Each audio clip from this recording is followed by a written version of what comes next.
Hi, friends. Thank you for listening to the Roundup Podcast. In this season of the podcast, you will hear breakout audio from Roundup 2024. If you have any questions related to the content, send them to sbtccollegiate@sbtexas.com. Don't forget, follow us on social media at sbtccollegiate. Now, enjoy the podcast. Hey, man, my name is Brandon Gilbert. I'm at Redeemer Lubbock. I've been the college pastor there, but that's over as of yesterday. So, hey, here I am. I am residency director there. So, you know, when people say it's not about the destination, about the journey, I'm back to the job I was at 4 years ago. So, it's great. So a lot of my things will be of the past 4 years I've got to experience in college ministry.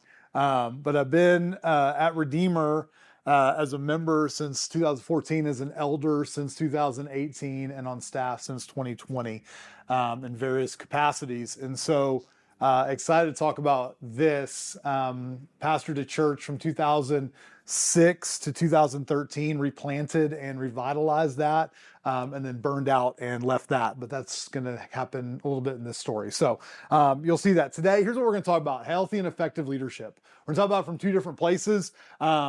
One is, what does that look like to lead healthy and effective teams? And then what does it look like for you? And hopefully at the end, just give you some encouragement as a leader.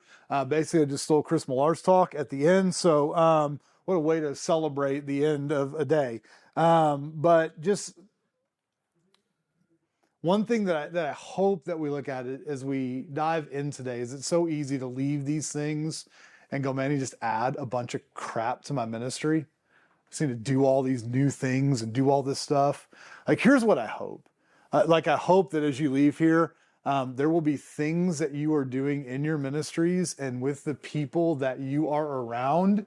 And whether you're a student leader or whether you're leading a ministry or associate ministry or whatever ministry, or you're leading leaders or wherever you are, like I hope that you will look at the things that you're doing and go, and we can just tighten over here or give some intentionality to this or whatever it be. There's not going to be a lot of, hey, do this or don't do that, but maybe some principles that can help you guide, like, well, where are we at already? And so, but let's start here. Somebody open to Ephesians 4.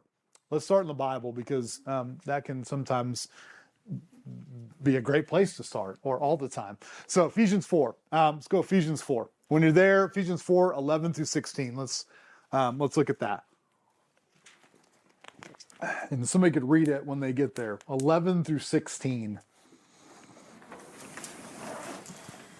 And he gave the apostles, the prophets, the evangelists, the shepherds, and teachers to equip the saints for the work of ministry, for building up the body of Christ, until we all attain to the unity of the faith and of the knowledge of the Son of God, to mature manhood, to the measure of the stature of the fullness of Christ, so that we may no longer be children, tossed to and fro by the waves and carried about by every wind of doctrine, by human cunning, by craftiness and deceitful schemes.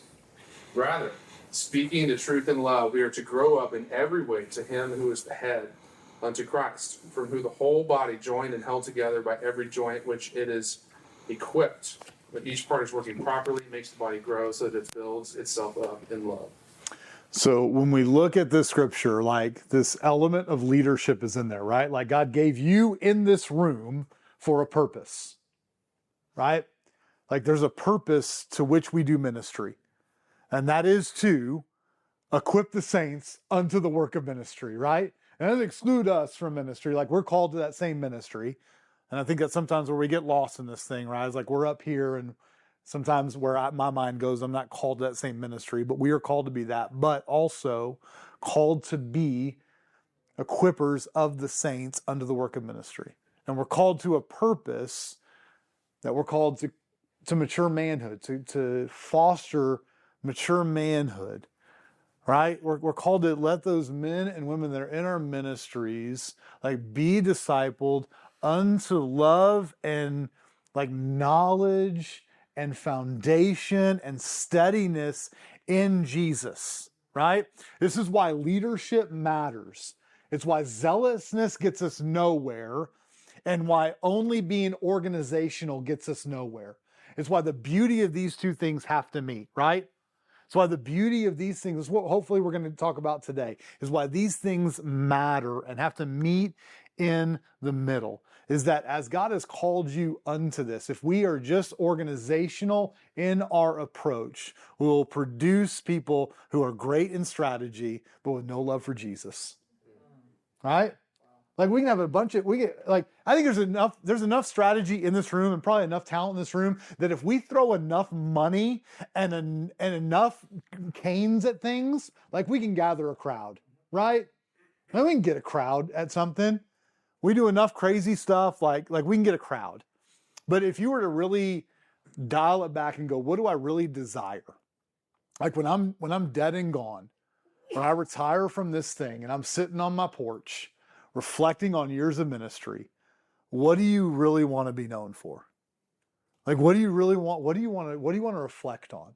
The crowds that you drew or the people that you poured into, right? And to do that, there's got to be healthy and effective leadership coming from the leader. And so that's what hopefully we're gonna look at today. Is like we want to see disciples that are making disciples. We talk about multiplication in discipleship. Like this is what we're going to really lean in today. Is how do we make disciples that multiply disciples? This is kind of the strategy for today, and I still can't figure out this freaking system. Okay, so here's our expectations for today. You don't need to write these down because who knows if we'll get there. But no. We want to consider areas of health within our own leadership styles. So one of the things that I hope will happen today is as I'm talking today is you're going to consider where is the health in my own leadership. Don't project onto other people. You can go, man, I wish my college director would do that if you're a student leader in here. Or your associate, man, I wish my director would do that. Or I wish my senior pastor would do that. Or I know somebody who needs to do that, right? You guys back there from the well, man, right? Or I know the college pastor needs to do that in our town, right? Man, if he was only like me. No, reflect on your leadership style. You. Like, where are you on this stuff? This is like, and then your understanding and addressing the needs of the people that we serve. We're gonna hone in on like college stuff today. But if you're not in that college ministry, like if you're transitioning to overseas ministry, like, man, think about that. Think about those people and think about the vision for those people. Like identifying where we want to lead them and then discussing how we can measure success and progress. Like if we just get to the end of this and we throw some ethereal like theories and things out and we're just like throwing some theoretical things, we don't have measured success. Like how do we look at this at the end and go, oh, we're moving the ball forward? Then I think, we're just kind of creating some desire, and desire really doesn't produce anything, right? Like desire is just like, hey, I got a cool desire. Awesome. What's that going to do? All right. So that's where we're going to go for today. Now, here's my first thing. Know where you are going and why. Know where you're going and why. If we leave this place, and I'm going to keep going back to this. I am a strategist at heart. And I will run to strategy 99 out of 100 times. And it's a lot of what Chris said last night. Like I really can appreciate this. Is that I will run to things that I can control. Seemingly can control, right? Like the end of the day, right? Like those of you that have kids, that they reach a certain age and you think you have control of them because you get to kind of reflect on their schedule and everything. And then there's an age they hit and you're like, oh God, I don't really have control of anything, right? Like I can't control their hearts, what they look at. Like I can't do anything. I don't know what they're doing for their day at school. Like I love control. And so if I will run to strategy because it's something I can seemingly control, but if you don't know where you're going, and you don't know the why behind that, and I'm going to make the argument that the gospel is where you're going and the why is Jesus. Like you're going to run to strategy and you're going to build a big ministry that when the wind come and the rains come, you're going to crumble. And that's not arrogance, and that's not me trying to be like contrarian up here. That's just from a guy who tried to replant a church trying to be Matt Chandler and run that because I thought I was a really cool speaker and then burning out on the ground face down in a panic attack because I was burned out and didn't know where else to go because my whole identity was built on like ministry. All right? Like, and so knowing where you're going and why. And keep listening. As a leader, keeping this before your people that you're leading. Constantly, where are you going and why we're going there? Like if the gospel is constantly before you, so at Redeemer, you walk into our church, we are a gospel-centered missional family. That is who we are. If that doesn't serve it, and if anything doesn't serve that purpose, it gets cut. We want to know where we're going.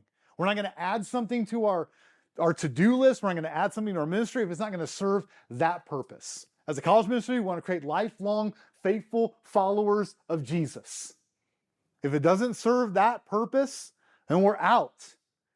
If it's just to gather a crowd, we're out.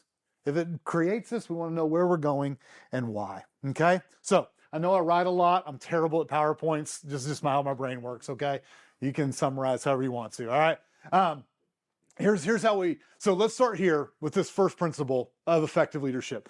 Understanding the dynamics of college leadership teams, okay? So we want to understand 3 unique dynamics. There are probably a million more, but here's the 3 I came up with. The unique challenges, the unique opportunities, and the importance of clarity, all right? So as college leaders in this room, you have unique challenges that nobody else faces. And so for you to be healthy and effective in your leadership style, you've got to recognize the unique challenges. What are those uniquely for the place and sphere of influence that you have, right? So some of the things I put there is the same challenge you have, constant turnover, right? You got students graduate, new leaders emerge, and it's constant, right? Another challenge is like you got a kid you're discipling, comes to faith, it's a beautiful story, you're walking with them, and then winter break hits. And they go back home, and they're around their high school friends. And you already know when they come back, they're like, oh, it was terrible. And you're like, all right, here we go. We're going to start reading the Bible. We're going to meet up. We're going to get coffee. And they're going to have their upward trajectory. And then the summer comes, right? Like those are unique challenges, right, to college ministry. If you want to be healthy and effective, you got to address the unique challenges to that. Like you got to understand that constant change is happening in your student's life, that it's constantly there, and it's constantly in your ministry, right? So last time I did college ministry before 2020 was 2004, right? I was a college director in 2004. 2004 and 2020 has changed, right? There's a lot of difference, right? If I'm on Texas Tech campus, handing out tracts, right? You guys remember tracts, right? Yeah. We're going knocking on doors, right? Do the evangelism explosion. If you were to die tonight and stand before the Lord, right? And people, they had a different response to that today, right? Ministry changes. You have to adapt. So understanding unique challenges that you face. What are those challenges for you? I can't name those, but if you don't understand those things, you won't be a healthy, effective leader, right? You're just going in blind to this thing, right? Secondly, but amongst that, you have unique opportunities. You have unique opportunities as a leader that no other ministry has, I believe, right? I think other ministries have different opportunities, but boy, do I love the ones that college presents. Golly, I love it. I am the most sad I've ever been to leave a job ever in my life. I have cried over it and warred with the Lord, but it is, anyways. I'm not going to start giving you all my sob story. It offers you, like we get the privilege of walk along students in the most pivotal time of their lives, right? Like there will be 50 million students between now and 2050 that will walk away from the faith. 50 million that grew up in the church. I would say they were in the church that will walk away from the faith. What an awesome opportunity to be on campus.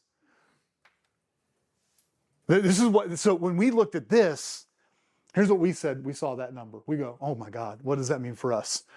That opportunity said, we need to be consistent on campus. We're going to go to the free speech area. We're going to hand out coffee.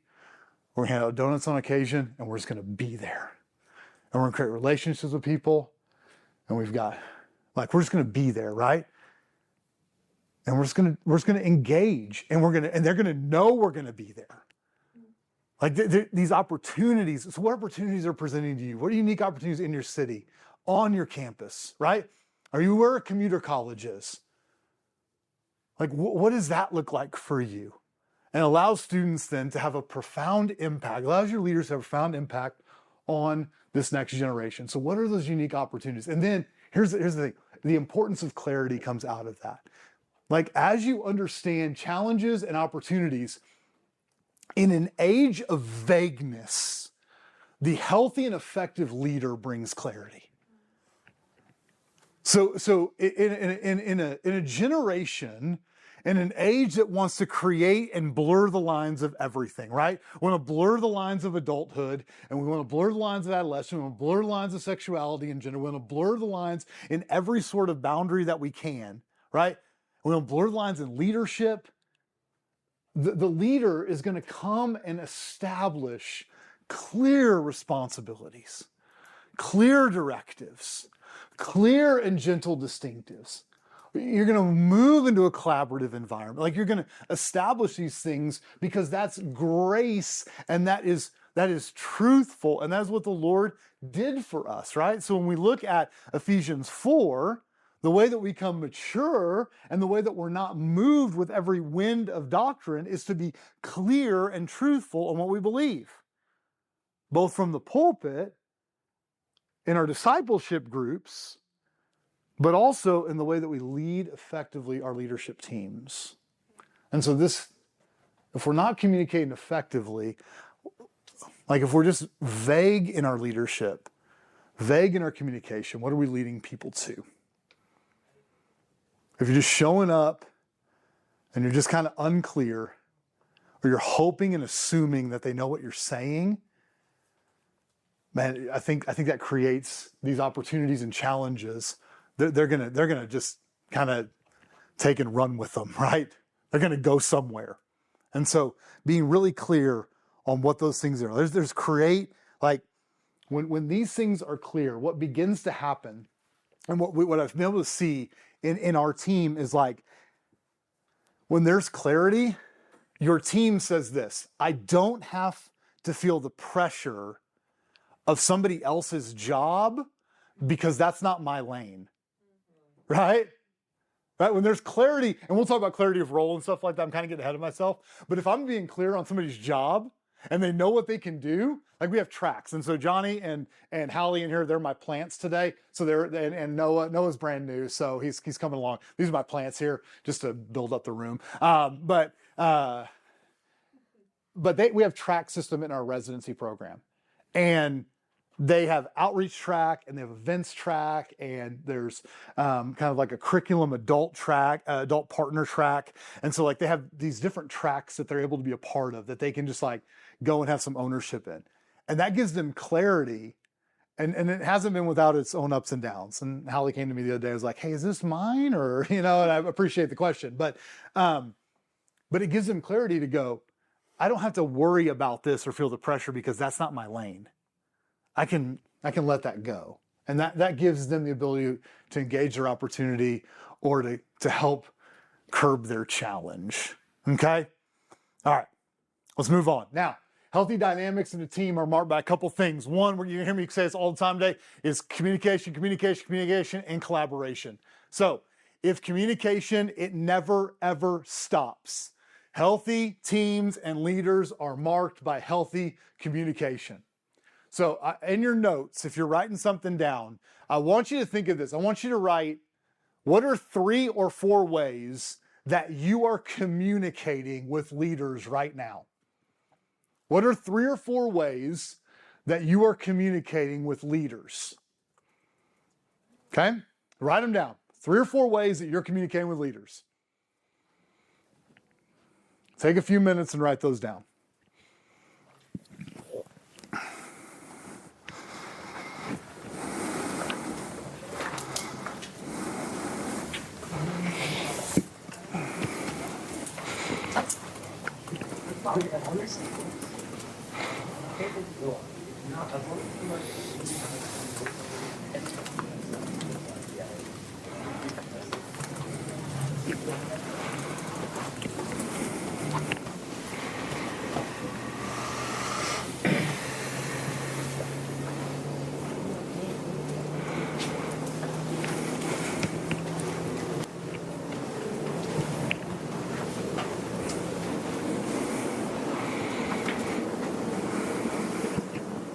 Okay, so what are a couple ways that you came up with that you communicate with leaders?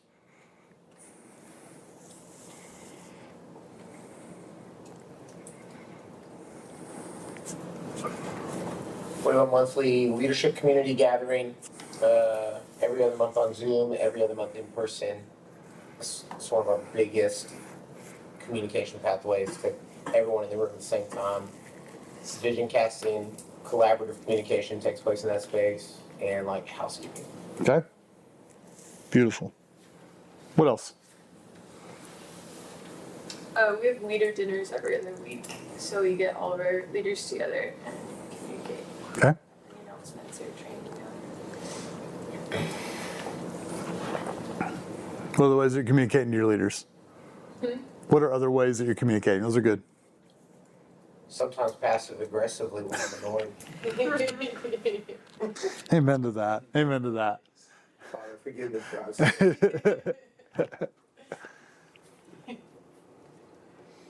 What are some easy ways? What are some easy ways you communicate? We have a group chat. Group chat, right? Group me? Anybody use a group me? Right? A group me is an easy one, right? All these things matter in consistency and communication, right? Group me scares the crud out of me when your student leaders start going off hinge, right? Just memes start going on. You're like, somebody's about to get offended, right? But communicating effectively matters. Whether it's like what I appreciate about Chris's dinner and dinners and things like that are around things is like there's a structure to that though, right? And this is the leader's job. Is like if you just showed up to something like that, and you're like, hey, we're gonna have a leader dinner or a leader gathering, and we're gonna show up on Zoom, and you're just kind of like, who's been a part of that Zoom meeting? We're like, what's good? What's the agenda? Like, I'm on this thing for like an hour, and I don't know what's going on. Like that, there's no communication, right? Like you can set a meeting and not accomplish anything. A healthy and effective leader is going to go, okay, my job is to set the tone for this thing. And again, you're setting that tone and you're setting that leadership, and you're setting for us, we would spend 2.5 hours in a staff meeting. I was going to beat my freaking head against a wall. Like, why are we here for 2.5 hours in a staff meeting? Like, and then we made an itinerary. And then that itinerary got put around our 5 axioms of our ministry. And we would use our 5 axioms in our ministry to try to capture everything we needed to accomplish.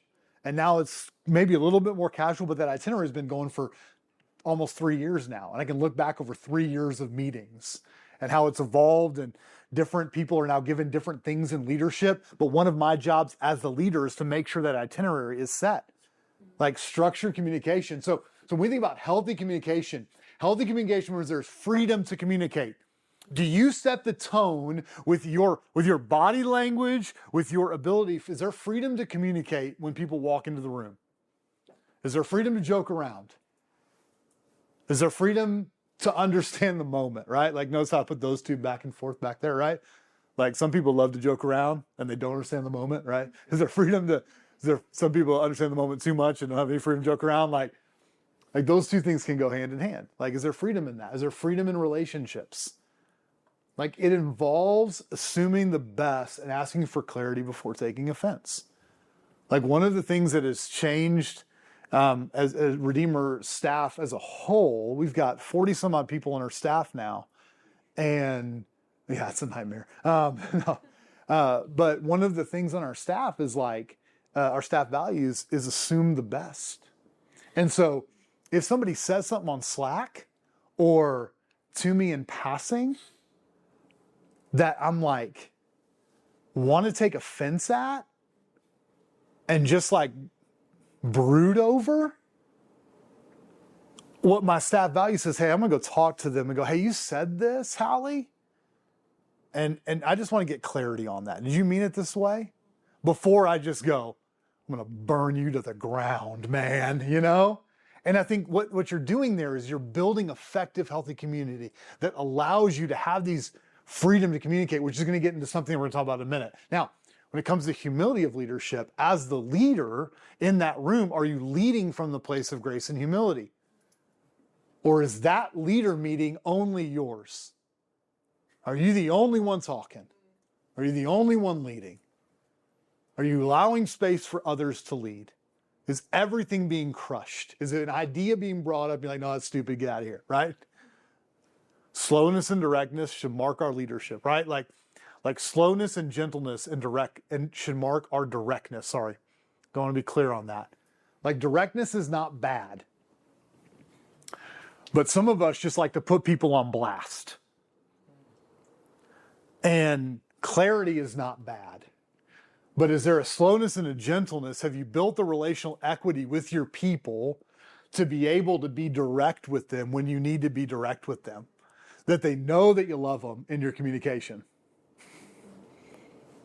And they know you're fighting for them. And they know you're on their side. That matters here. And they're not just a minion there to do the job of church ministry, right? To fulfill whatever, back to Chris's talk last night, just to fulfill that ego monster of ministry. Healthy systems and processes should be an element of humility for us. They're not the enemy. And then thoughtfulness from the leader matters. How many of you guys are like verbal processors? Yeah, right. You just like to talk and things just come, right? Okay, that is not me. I'm not a verbal processor. Okay, Cody, who will take over, who's now the new director of college ministry at Redeemer. He is a verbal processor. Did not go well for us this first 6 months of him being my associate director. He just likes to throw things at the wall and see what sticks, right? And I'm like, whoa, man, we ain't making any decisions. We ain't doing that, dude. And he's like, what are you talking about, man? We're just talking. I'm over here freaking out, having an anxiety in the corner. And it just wasn't good. And so we're great now. I love him, But what I needed to do is I'm the guy who's going to take me 17 years to make a decision. Cody wants to make a decision 4.5 seconds. And we need to come to the middle, right? I needed thoughtfulness from me, not to just crush him and go, hey, you just need to be quiet and let me think about this. He needed to bring me to make some decisions. And we need to go, hey, I'm not just talking to all my intellection people. Like I'm trying to serve my verbal processors too. And my verbal processors aren't just talking to all the other verbal processors. They're talking to election people. Like one of the things my wife and I do is my wife is a verbal processor, right? And I am not. And that's how she should have the upper hand in the arguments. And she'll say, hey, let's revisit that in 24 hours. And we'll make a mark on our calendar and we'll revisit that in 24 hours when I have time to think about it. Like thoughtfulness matters. Are you willing to think about whatever those things are in humility and leadership as you serve the people around you? Okay? All right, key principles of effective leadership in real time. As we think about the way that we're fostering those things, as we're fostering humility of leadership, as we're fostering communication, what will begin to happen is you will foster trust and transparency. You will foster healthy leadership emphasizes the importance of intentionally building trust and creating an environment where open communication is encouraged. And so what begins to happen is transparent dialogue. Has anybody been in a setting where false trust is around? Right? Yeah? It's super fun, isn't it? It's just a great environment to be around. You're like, I don't know what I'm going to say, but I'm going to get in trouble for it. Right? I've been in these environments where trust is not encouraged. Now, trust is built on those things that we talked about earlier. Like all these things are building together. And so as you're fostering trust and you're fostering transparency, what begins to happen is healthy and effective teams are coming together. And so for us, here's how it looks. We have a leader deliberation. And leader deliberations are like the battle dome, man. And we will put all these leaders that are applying for leadership in our ministry. And they go through interview process. And we get to hear their story. It's beautiful. We get to hear how they're wrestling with sin. We get to hear how the Lord is shaping them and moving them, their desire for leadership. And 2 people are in those interviews. And then we put all those leaders together and we spend a couple hours like just siphoning through them. And we're like, hey, are they good for leadership? And some of them are just like, yeah, man, we love this. We know this person. They've been in our ministry. They've just been, they're known. And some of them are like, yeah, I don't know. And some of those are yellow. And some people are like, hey, I've known this person. I don't know, and I've known this person, and they're good, and I've got a relationship with this person, and then there's some conflict. And the trust that's been built because there's open communication and there's been relational equity, man, that fosters trust and transparency.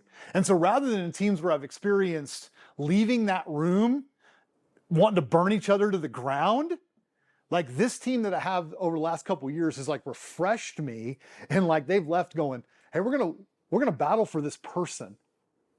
And we're gonna do whatever we can to get this person. I'm gonna go call this person. Like Johnny was on the phone with a guy the other day, like, hey man, it's a no right now, but I'm gonna walk with you through some of this stuff. And we're gonna revisit this in August, right? Like, it was a hard conversation. It was Johnny's first no. It was a great conversation for him. But he had the trust of his team around him to know that he could do it. And so we want this to be essential in that trust amongst your team. And you're building that as a leader. Like you're building that into your team as you create relational equity, as you create clear passive communication, as you foster that trust that they know you're for them and not just for your ministry. You're for those people. And then as you're fostering trust, like you're having to adapt to change quickly. Like you're having to prioritize what's urgent. So when there's trust there, what begins to happen is when everything can't be on fire in your ministry, right? Like, do you have those people who just like, everything is a pet project for them and everything is urgent, right? And what you have to do as a leader is you have to be able to discern what is important versus what is not important. Or what can be what can be pushed down the road a little bit.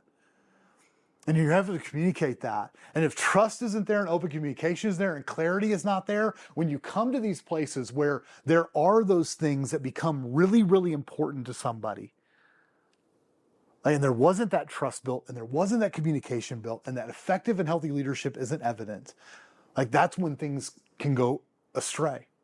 And it may still go astray here. That's the thing. You can do all these things and still go really bad for you. But at least you can look back and go, my why was Jesus, my reason was the gospel. But you want to be able to ensure the team's focus stays on those most critical matters because things are changing. And then this last thing is you want to be able to empower your members to make informed decisions. I think one of the things about effective and healthy leaders, like if you want to be an ineffective and unhealthy leader, is be a leader who dictates things to people and doesn't empower people. Like hopefully I'm not saying anything super groundbreaking, right?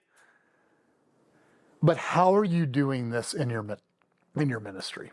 How are you empowering individuals in the right spaces where they don't just go off the rails crazy, but they in the confines and the beauty of the bumpers that they have in your ministry to be empowered in their strengths and in their passions to grow in their love for Jesus, right? So this is an example. For our residents, they have like a kind of a structure in our residency. It's like observe their first semester, they engage their second semester, they're able to like walk something out their third and then like be ready to like be launched out their fourth semester. And so as they kind of observe, we're observing them. We're observing passions and like how they're engaging in responsibilities from like, man, how do you take care of people? How do you engage people? And so like when we see that, like one of our guys has a real passion for prayer, like just an uber passion. He stretched me on prayer, and like he just thought we need to pray more. Like one of our axioms is prayer is a ministry, and we would do it at the beginning of staff meetings. It was awesome. That was about it. I was like, what? How are we exemplifying prayer as a ministry within our college ministry? If this is what we say is important, and it was like, why don't we have a prayer room on Tuesday nights while we're doing college gathering? That's a low bar. Place to empower one of our young leaders to walk out something he's passionate about. So he got Google Sheet, started getting leaders gathered. All our leaders in here have led those. We lead our students to pray as the sermon and as worship and as our students are engaging. And we're just pleading with the Lord to do something crazy in Lubbock, right? Like that's it. Like, we just want to empower. That's nothing groundbreaking, man. Right? And as that responsibility grows and you're faithful in that, then you just expand and you expand and you expand. We do sermon labs to help. Like there's all sorts of things that you can empower them. But if it's just them getting a task done, like as residency director now, like my hope is that these residents are leaving like ready to contribute to whatever area of ministry or life they're entering into, right? Like I don't want to see them just go and be able to become a task person.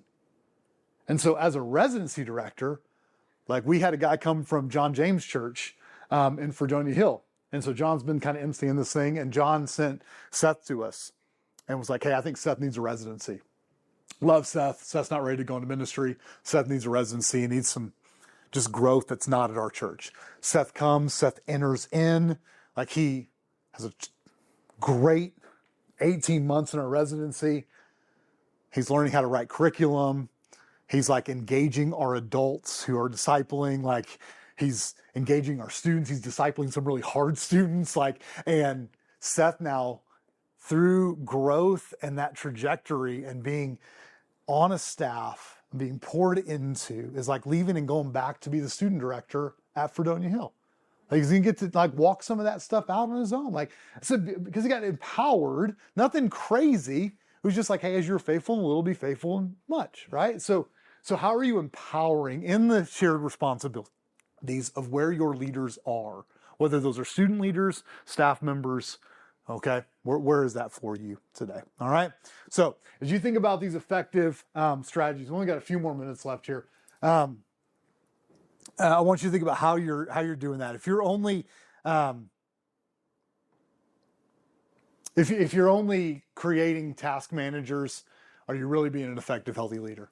So as we think about these steps now, I want to leave you with a couple practical things as we leave here. A few practical ways that you can leave, maybe moving that ball forward. You develop clear and objective roles. Do you have clear team objectives? Do you have defined roles for the most menial of tasks that are on the things that you would assume people should know? Are they defined? Right? Are they defined? We have a senior team. It's our highest level of leadership within our students. We will define for them what cleanup on Tuesday night gathering looks like. Where the trash needs to get taken out. What needs to be walked down the aisle. We want clarity, right? Everyone understands purpose. And if we go back to like what Grant was talking about this morning and significance and purpose, like we want the purpose to be before them. Like, do you have clarity in the roles that are there, right? Do you have clarity in your role? Maybe that's something you need to ask for. Maybe your senior pastor needs to give you clarity in your role.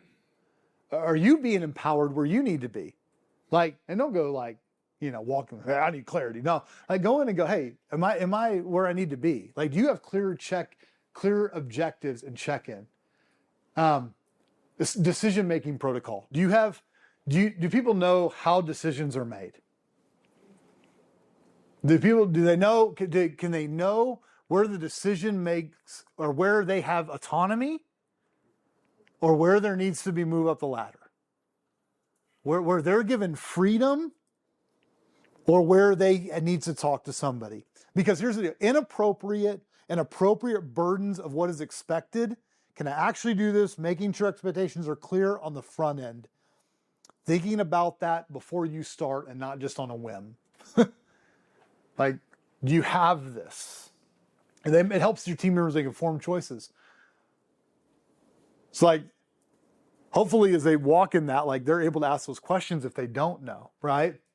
And those things get distributed properly. And then finally, is do you have accountability and adaptability? Do you have a culture of accountability and do you have a culture of adaptability? Do you have a culture that holds accountable? So one of the things that for us that's important is like weekly or bi-weekly check-ins. Like this is accountability and health. Like it's care and health for us. And so we do use a software, I don't know, called 15.5. And basically says, hey, how have you been this week? What were your objectives for this week? What were your highs? What were your lows? What were you like? What did you accomplish? Did you get those things done? What are you going to do between now and your next check-in? Who's somebody you shared your faith with? Who's somebody you're praying for? Like, and these are just random questions. Like there's meetings like, there's like 4 or 5 questions. Like it's going to take them 15 minutes. Like that's the goal. And then you're going to sit with your supervisor and get to talk about that. And it kind of goes wherever. But what it does is it create accountability, but also creates care for them. And so some of those, like some of my check-ins with our people, like we'll go through that. Some of them they don't. Right? Hey man, you were a 2 this week. Tell me about that. And then it just goes into why they were a 2. I'm really sorry. That was a hard week. Had nothing to do with work. I'm really sorry. Hey, I've noticed on your 15.5 you didn't get any of your tasks done. What was going on? Well, I was playing Jungle Pong for, 42 hours this week. Oh, awesome. Well, maybe we don't need to do that. Okay? Like there's an accountability, but then also you want to create a staff that's adaptable to, right? Like there's a level of adaptability that you want to create in your staff. It's so rigid that you can't create change within, then you're not going to meet those challenges and those opportunities. And let me say this as we're closing here. All this stuff, I think, will help you move the ball forward maybe.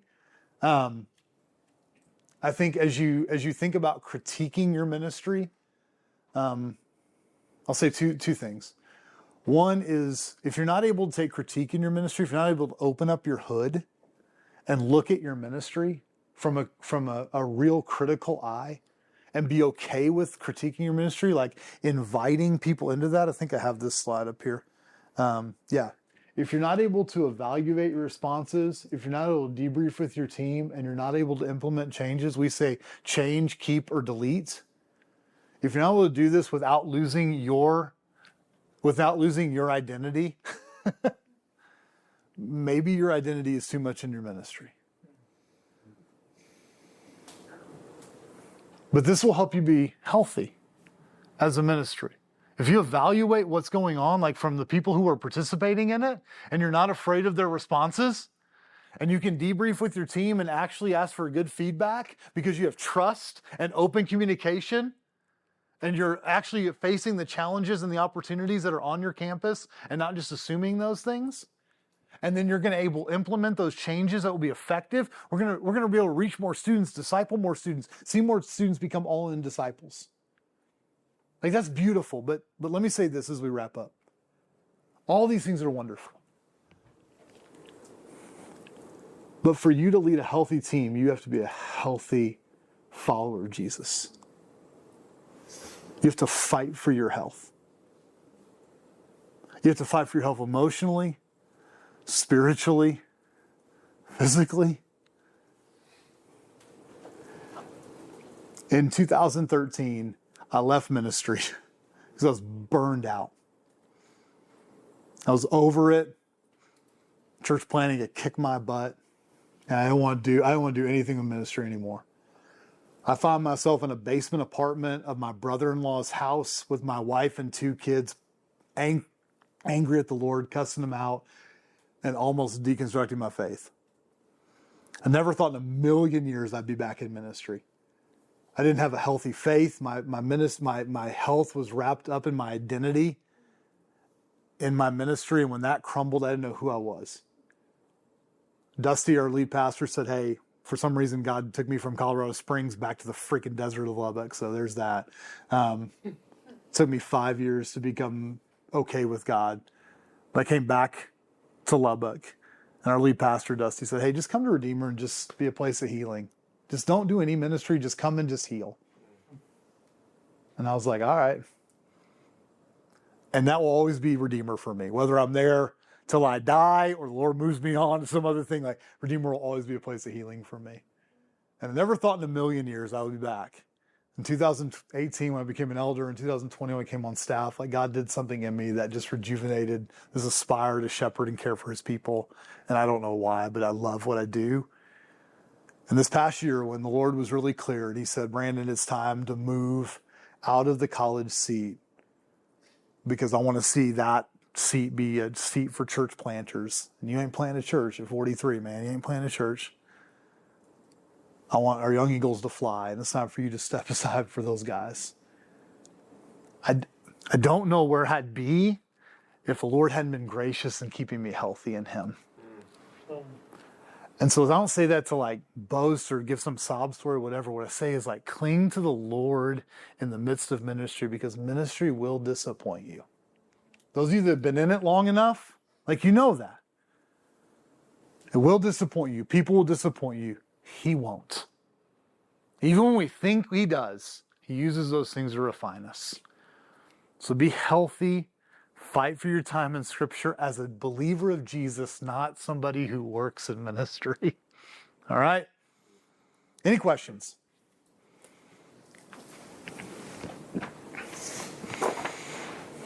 Awesome. That's what I love to hear. Actually, I do have a question. Sorry. You just have some more. No problem, Drew. Thanks, man.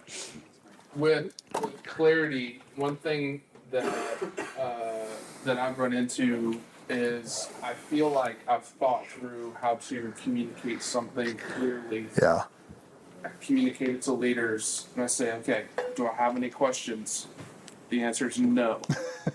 And then a month later, I hear through the grapevine, yeah, they were completely confused about whatever you said or was attending to it to happen. So, do you have any feedback systems that you have, or any kind of, self-evaluation ways to help eliminate? I mean, you can't eliminate it altogether. Sure. Yeah. They're college students, right? Yeah. So it's like, that's just going to be part of it. One of the things I think we're trying, that was something that came up this past year for us. And one of the things that I think we tried to do last semester and trying to do more and more is like real time, like feedback is like immediately following something like, hey, I've given you this, even if it's like something long-term, is like the immediate time, whether it's a group me poll or group me like survey or whatever it is, like asking 2 or 3 questions that don't take a long time, they're going to get the feedback that I need. And knowing that not everybody's going to be on that page, but I think it's the best that we can figure out right now is like, how am I getting the real-time feedback before it's a month down the road? Is like, what is that real time, whether I'm scheduling another leader meeting,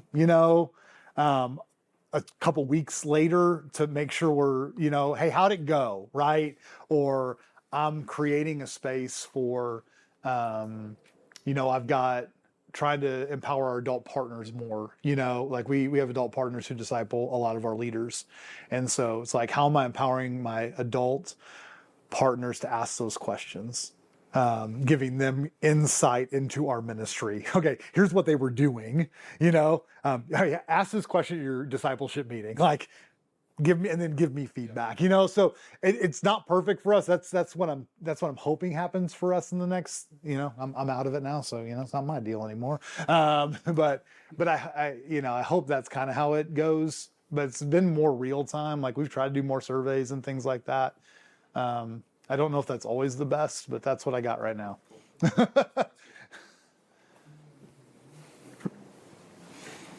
Any other questions? I'll stick around for a few minutes if you do. But hey, thanks for your time. I know it's been a long, aching day.